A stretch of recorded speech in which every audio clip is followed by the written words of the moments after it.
गोस्वामी तुलसी ने इसका बड़ा गंभीर विश्लेषण किया है। गोस्वामी तुलसीदास जी कहते हैं कि जब लंका के युद्ध में सारे योद्धा मारे जाते हैं तब भगवान श्री राम और रावण का युद्ध प्रारंभ होता है। रावण का वध इतना कठिन है कि 18 दिनों तक यह युद्ध चलता रहा, किंतु रावण की मृत्यु नहीं हुई। तब भगवान श्री राम ने विभीषण की ओर देखकर पूछा, मित्र यह बताओ कि रावण कैसे मरेगा। भगवान राम के द्वारा विभीषण से रावण वध का उपाय पूछने का अभिप्राय यह है कि विभीषण मूर्तिमान जीव है। इसके द्वारा मानो यह संकेत किया गया है कि रावण मोह कितना ही शक्तिशाली क्यों ना हो, पर जीव अगर सचमुच चाहे तो फिर मोह का बच पाना असंभव है। मोह का विनाश बड़ा कठिन है। इस वर्णन से व्यक्ति को बड़ी निराशा होती है।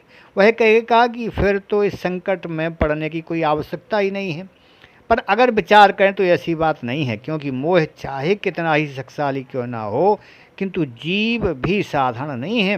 विभीषण या जीव की एक ही समस्या है कि वे अपने स्वरूप को, अपनी क्षमता को भूल गए हैं। जीव ईश्वर से अपनी अभिन्नता को भूला हुआ है। इसी कारण से जैसे रावण के राज में विभीषण रह रहे हैं, उसी प्रकार से मोह के राज में जीव भी रह रहा है। पर वास्तव में राजा कौन? वर्णन आता है कि विभीषण जब राम की शरण में आए तो प्रभु ने उन्हें लंकेश कहकर संबोधित किया। सबको आश्चर्य हुआ कि प्रभु ने लंकेश कहकर क्यों पुकारा, क्योंकि लंका का राजा तो रावण है। और विभीषण ने गदगद कंठ से निवेदन करते हुए कहा कि प्रभु, पहले तो मेरे अंदर वासना थी पर अब नहीं है। इस पर भगवान श्री राघवेंद्र ने कहा कि विभीषण, मैंने लंका का राज तुम्हें दिया ही नहीं, बस्ता तुम ही लंका के असली राजा हो, स्वामी हो। पर इतना होते हुए हो, रामायण में भगवान राम ने कहा कि जब जीव को मेरा दर्शन होता है तो मैं उसे कुछ देता नहीं हूँ, वरन मम दर्शन फल परम अनूपा और जीव पाव निज सहज स्वरूपा। जीव मेरे दर्शन से अपने सहज स्वरूप को प्राप्त कर लेता है। आइए इसे हम जीवन में विचार करके देखें कि मोह बड़ा है कि जीव बड़ा है, दुर्गुण शक्तिशाली हैं या जीव। का में विभीषण को यह भ्रम था कि मैं छोटा हूँ और रावण बड़ा है, और यही भ्रम हम सबको भी है। परंतु भगवान चाहते हैं कि भाई, शरीर के द्वारा जो कुछ क्रियाएं होती हैं, जो कुछ भी दुर्गुण होते हैं, उसके मूल में शक्ति देने वाला जीव ही है।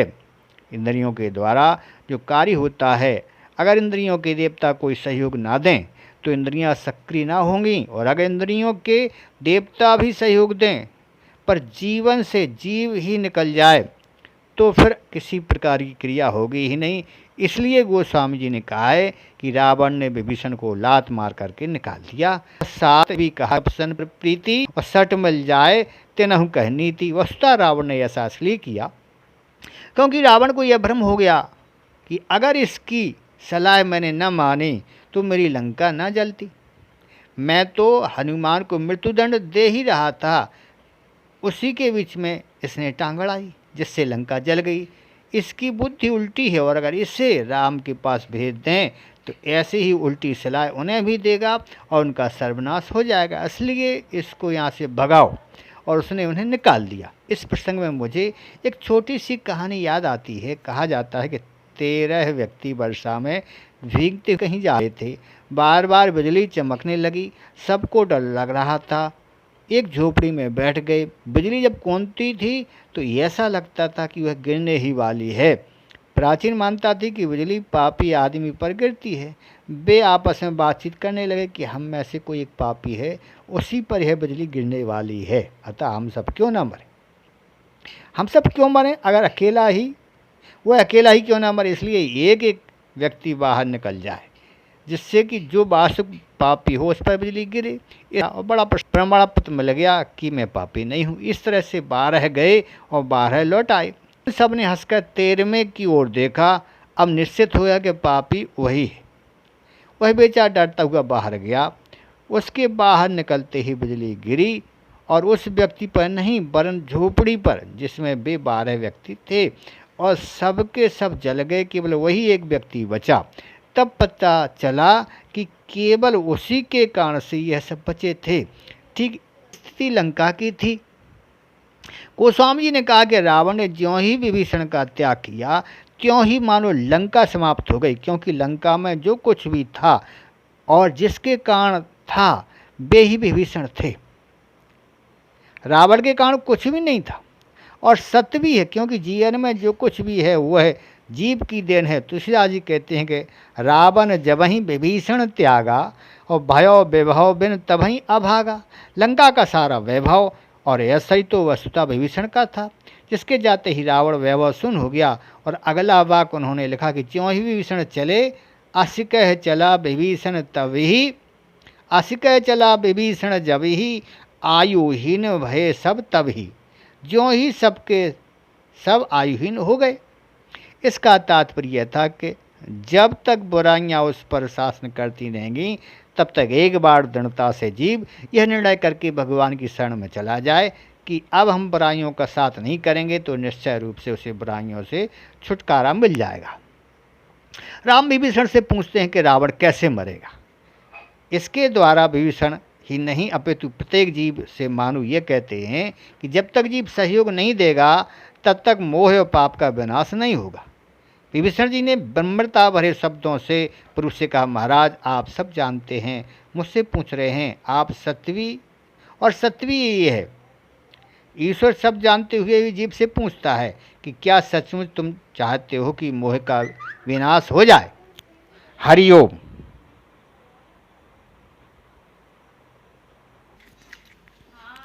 आशी कह चला विभीषण जभी, आयुहीन भय सब तभी।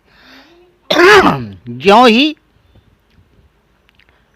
विभीषण वहाँ से चला सब आयुहीन हो गए। इसका तात्पर्य यह था कि जब तक बुराइयां उस पर शासन करती रहेंगी और जब तक एक बार दृढ़ता से जीव यह निर्णय करके भगवान की शरण में चला जाए कि अब हम बुराई, निश्चय रूप से उसे बुराइयों से छुटकारा मिल जाएगा।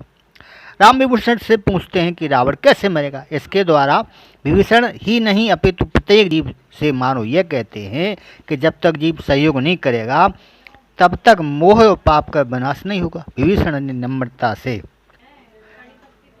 महाराज आप सब जानते हैं, मुझसे पूछ रहे हैं और ईश्वर सब हैं, फिर भी जीव से पूछते हैं कि क्या सचमुच तुम चाहते हो कि मोह का विनाश हो जाए। इसका तात्पर्य है कि हम लोग मोह परिणाम से तो बचना चाहते हैं, किंतु दुर्गुणों का विनाश हम सच्चे दिल से नहीं करना चाहते। यदि चाहते तो उपाय तो हमें ज्ञात ही है। विभीषण ने कहा, नाभि कुंड पीयूष वश याके, नाथ जियत रावण बलता के। महाराज इसकी नाभि में अमृत कुंड है। जब तक आप अपने बाण के द्वारा नाभि कुंड को सुखा नहीं देंगे तब तक रावण की मृत्यु नहीं होगी। राम ने विभीषण की सलाह पर ऐसा ही किया।